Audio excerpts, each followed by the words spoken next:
Deuxième de finale de rêve pour le club vendéen de Fontenay-le-Comte. Au tirage au sort, il a hérité d'un adversaire prestigieux, le PSG. Le match a été délocalisé à Nantes, à la Beaujoire, samedi.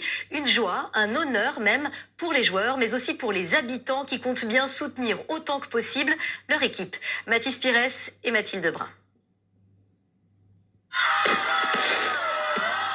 Ils ne sont qu'une cinquantaine seulement, mais l'ambiance est presque digne des plus grands stades.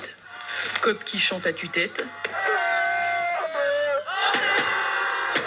fumigène et même feu d'artifice, les supporters du Vendée Fontenay Foot ont tout donné pour l'entraînement de leur équipe. Ouais, c'était important de leur montrer qu'on était aussi derrière eux et qu'on est à fond sur cette rencontre. Cette rencontre, c'est celle à venir demain en 32e de finale de Coupe de France face au Grand Paris Saint-Germain, champion de France et champion d'Europe en titre. Une équipe que ces footballeurs amateurs qui évoluent en National 3, soit 5 divisions plus bas, ont plutôt l'habitude de regarder à la télé. Là, quand tu vois ça, t'as envie d'affronter qui là, spécialement? Moi, forcément, mon joueur préféré, c'est Vitinha. Donc, si en plus il peut être dans ma zone, c'est forcément celui que j'ai envie d'affronter. Donc Vitinha. Vitinha, ça va être dur, mon frère. Affronter leurs idoles le temps d'une soirée, une parenthèse enchantée dans la vie de ces joueurs comme Maxime, intérimaire au quotidien. Tous les matins, on se réveille en pensant à ça et tous nos proches nous font que nous rappeler qu'on va affronter ces joueurs-là. Donc c'est le match d'une vie. Le match d'une ville aussi.